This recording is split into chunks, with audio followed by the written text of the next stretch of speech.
நடிகர் விஜய் தலைமையிலான தமிழக வெற்றிக் கழகம் யாருடன் கூட்டணி வைக்கப் போகிறது அல்லது தனித்து போட்டியிடப் போகிறார் என்ற பரபரப்பு அரசியல் பேச்சு நிலவி வரும் சூழ்நிலையில் தற்பொழுது காங்கிரசுடன் கூட்டணி பேச்சுவார்த்தை தொடங்கியதாக அதிரடி திருப்பம் ஏற்பட்டிருக்கு. இது பற்றி ஜெம் தொலைக்காட்சி வழங்கும் சிறப்பு செய்தி தொகுப்பை இப்போது பார்க்கலாம்.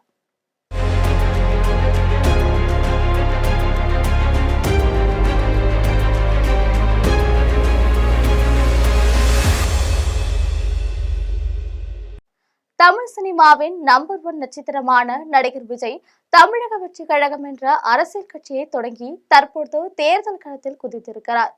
ஆரம்ப கட்டத்தில் தனித்து போட்டியிடலாம் என்ற முடிவில் களமிறங்கிய விஜயின் பின்னாளில் ஏதாவது கூட்டணி அமைத்தால்தான் தான் வெற்றி பெற முடியும் என்ற சூழ்நிலை அறிந்து கொண்டார். இருந்த போதிலும் முதல்வர் வேட்பாளர் என்ற வகையில் பல சிக்கல்கள் எழுந்தன. கடைசியாக அதிமுகவுடன் கூட்டணி வைப்பதற்காக பாஜக தரப்பில் உள்துறை அமைச்சர் அமித்ஷா முயற்சிகள் மேற்கொண்டார். ஆனால் அதிமுகவுடன் கூட்டணி இல்லை என விஜய் தரப்பில் ஆணித்தரமாக மறுப்பு தெரிவித்து விட்டார். தற்பொழுது அதிமுகவினரும் பாஜகவினரும் விஜயை எதிர்த்து காரசாரமாக பேசி வருகிறார் என்பது குறிப்பிடத்தக்கது. இதற்கு முன்னதாகவே காங்கிரஸ் சார்பில் கூட்டணி சேரலாம் என விஜய் முடிவு எடுத்திருந்தார். இத்தொடர்பாக டெல்லி மேலிடம் வரை பேச்சுவார்த்தைகளும் நடைபெற்றன. கேரளாவை சேர்ந்த 2 காங்கிரஸ் தலைவர்கள் இதனை முன்னெடுத்து சென்றனர். காங்கிரஸ் தலைவர் சோனியா காந்தி வரை கூட்டணி குறித்து பேச்சுவார்த்தை நடைபெற்றது. பின்னர் இந்த விவகாரம் தள்ளி போடப்பட்டது. இது குறித்து செய்திகளை நமது ஜெம் தொலைக்காட்சி அப்பொழுதே பரபரப்பு செய்தியாக வெளியிட்டது என்பது நினைவிருக்கலாம். தற்பொழுது மீண்டும் காங்கிரஸ் தமிழக வெற்றி கழக கூட்டணி பேச்சுவார்த்தை தொடங்கியிருக்கிறது. காங்கிரஸ் சார்பில் முக்கிய தலைவர் ஒருவர் விஜயுடனும் தவிக முக்கிய நிர்வாகிகளுடனும் பேச்சுவார்த்தை நடத்தியிருக்கிறார். கடந்த 2011ஆம் ஆண்டு தேர்தலில் காங்கிரஸ் கட்சி 69 தொகுதிகளில் போட்டியிட்டது. ஆனால் இதன் பின்னர் கடந்த தேர்தலில் திமுக தரப்பில் 25 தொகுதிகள் தான் ஒதுக்கி தரப்பட்டது. மேலும் அமைச்சரவையிலும் இடம் தரப்படவில்லை. இதனால் தமிழக காங்கிரஸ் கட்சியினர் மிகுந்த அதிருப்தியில் இருக்கிறார்கள். தற்போது தங்களுக்கு அதிகப்படியான தொகுதிகளை ஒதுக்கி தர வேண்டும், அமைச்சரவையிலும் இடம் தர வேண்டும் என கோரிக்கை விடுத்துள்ளனர். ஆனால் இது குறித்து மு.க. ஸ்டாலின் தனது கருத்து எதையும் தெரிவிக்கவில்லை.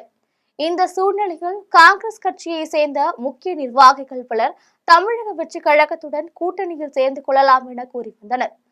குறிப்பாக காங்கிரஸ் கட்சியின் மேலிட பொறுப்பாளர் கிரிஷ் சோடங்கர் அதிக இடங்கள் வேண்டும் என்பதில் மிக தீவிரமாக இருக்கிறார். இதற்கிடையே கரூர் சம்பவத்தின் பொழுது தமிழக வெற்றி கழக தலைவர் விஜய்யை தொலைபேசியில் தொடர்பு கொண்டு ராகுல் காந்தி ஆறுதல் கூறினார். தற்பொழுது காங்கிரஸ் மற்றும் தமிழக வெற்றி கழகம் இடையே முதல்கட்ட பேச்சுவார்த்தை நடந்து வரும் நிலையில் இது பற்றிய தகவல் ராகுல் காந்திக்கு தெரிவிக்கப்பட்டிருக்கு. ராகுல் காந்தியை பொறுத்தவரையில் இந்தியா கூட்டணியில் திமுக பலம் பொருந்திய கட்சியாக இருக்கிறது. அவர் திமுகவை இழந்துவிட விரும்பவில்லை.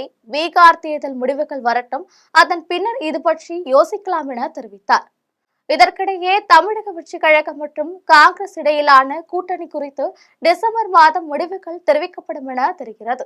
வருகின்ற ஜனவரி மாதம் முதல் வாரத்தில் ராகுல் காந்தி சென்னை வருகிறார். அப்பொழுது இதற்கான அறிவிப்புகள் வெளியாகலாம் என தெரிகிறது.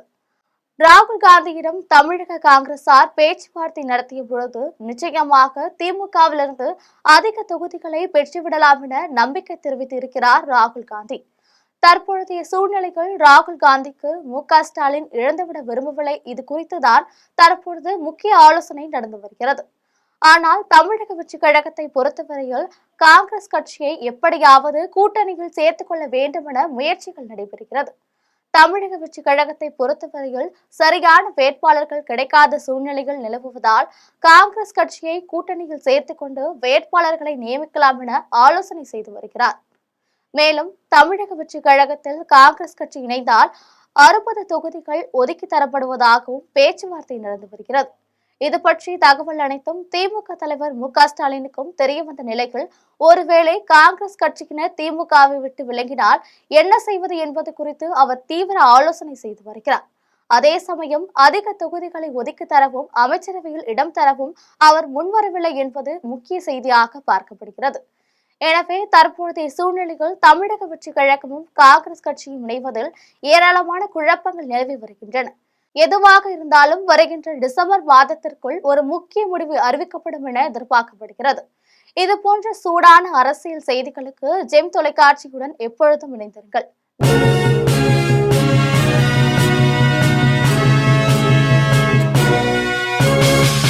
உடனுக்குடன் அப்டேட் தெரிந்து கொள்ள ஜெம் டிவி தமிழ் ஆப்பை இன்ஸ்டால் செய்யவும்.